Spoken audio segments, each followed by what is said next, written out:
Hi everybody, this is Pamela Caughey and I'm going to be working in acrylic to start these brand new 48 by 48 inch gessoed panels, and they're on the floor, and it's one of the ways that I like to work really large just to get started. And I've shown a lot of cold wax medium techniques, but I haven't really shown much with acrylic. So I have a new class going on right now, and it is focusing on a color and design in cold wax and oils. I do all of my demos in cold wax medium with oil paint, but for those who are taking the course who work in acrylic, I thought I would just sort of show some of the other things that I do sometimes with the acrylic before I move into the cold wax medium. So these are large scale, so you'll be able to follow along as I work through these panels, and I'm pretty sure that they're going to end up being cold wax and oil because I like to combine the two processes together. I enjoy working with both mediums. I hope you enjoy it. One of the first things I'm going to do is tape off these edges, and I'm just using regular packing tape here. Sometimes I've used more of the painter's tape, but in this case I'm going to use this packaging tape. It seems to work pretty well. I'm going to tape off this one now.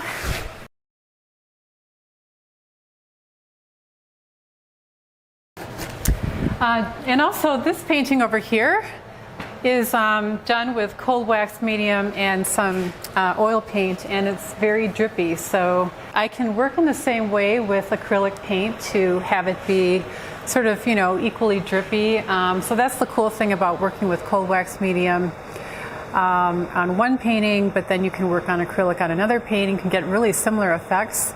And that's not really that hard to do. It's just a matter of learning a few different techniques and what to add to your cold wax medium and oils.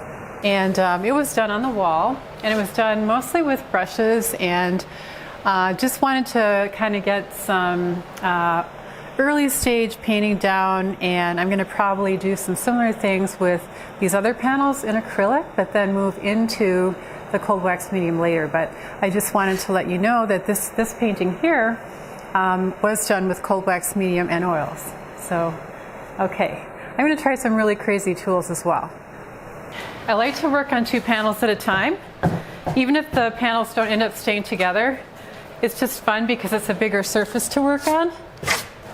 Thought I'd start out with some mark making, just simple stuff. I've got some graphite powder here, and I've got this feather duster that I've been wanting to try. Just haven't had a chance to do it yet. So this is messy stuff, but it's really fun. All right, here is my feather duster. So I've been dying to do this just to see what would happen.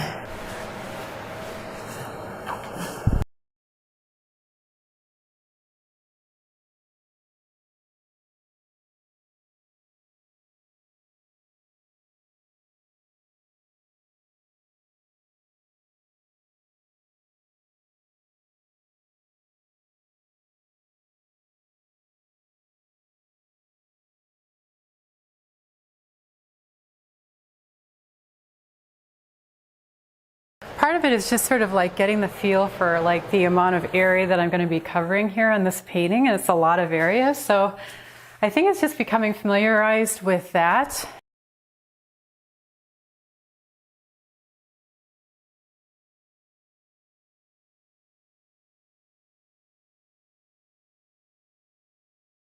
I was amazed at what you can do with just, you know, black and white before you even get into any other color of any kind. And I've got erasers here. I've got, you know, all of my mark making tools here that I usually start with no matter what kind of painting I'm doing. Whoops. So I've got, you know, these square art graph, and I've got thick pencils, thin pencils. So I'm just going to continue to make some marks on here. Here's just a little bit of water in this container for these mark making tools that are water soluble.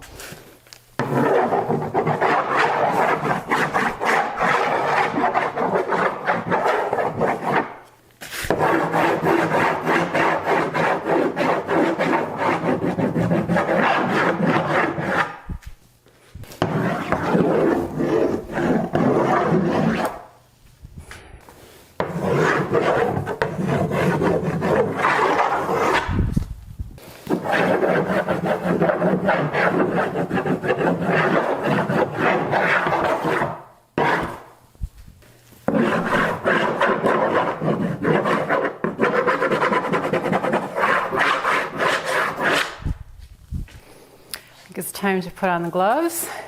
I'm going to add just a bit of airbrush medium to this. You can see that or not. Makes it just a little bit thinner. You can see that. It's better to add that than water because water is going to make that polymer weaker. Okay, and I've got this really long tool. I don't know if you can see it or not, but this is kind of fun.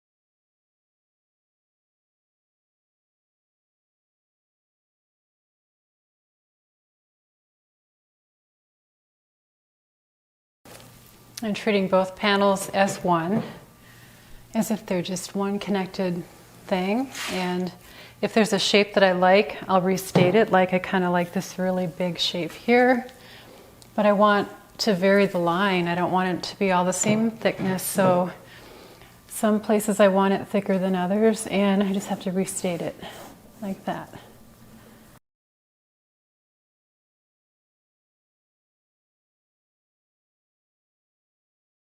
It's really fun to have tools like this that take away control because there's absolutely no expectation. There's nothing that I could do and to plan what I'm doing right now. It's just all play, mark making, how can I vary the mark. And this is just a long rod that I got at the hardware store. It was like 15 cents or something. I don't even know what it's for, but I just saw it and I grabbed a couple of them, and I'm sure you can find these too. This is clearly not intentional. The time for intentional marks comes later. So when I'm doing this, I don't have to think about that. I can just, have fun.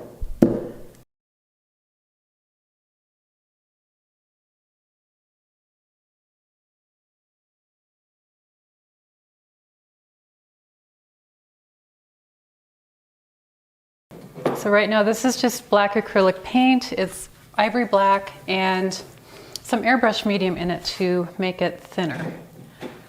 And then I will switch to another color. Probably just add it to the same container.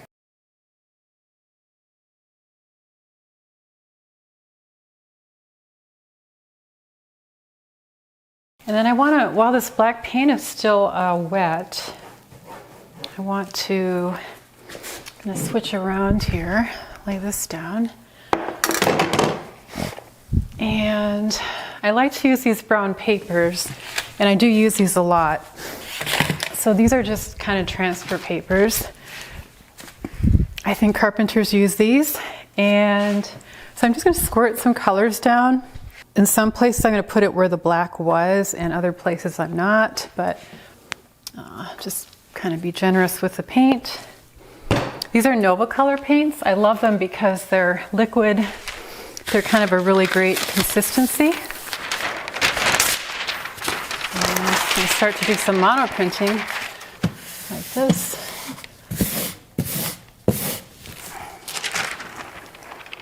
Let's get some activated surface here, not knowing what to expect and not worrying too much about it at all.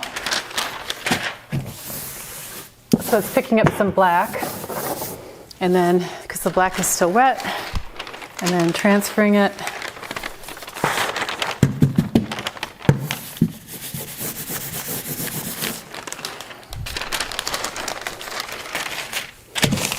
trying to get an even distribution of everything I do. So there's repetition of shape and line and color. And then you can see this paper is getting kind of pretty saturated with paint.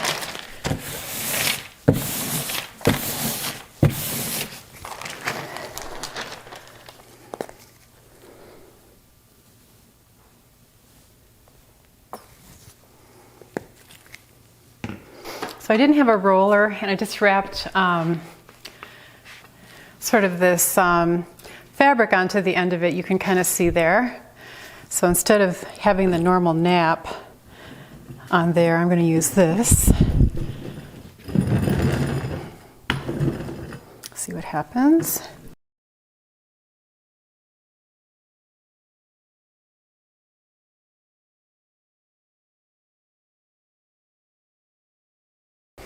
Just like a brayer, you have to charge it.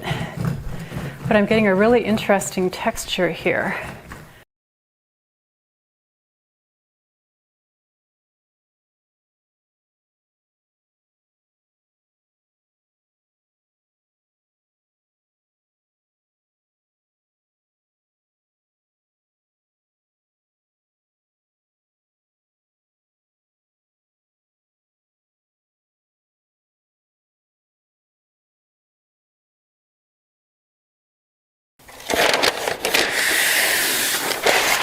Just freezer paper, but I like it because I'm going to use the shiny side. I'm going to put it on this wet paint because it's not going to soak up the paint. So again, monoprint.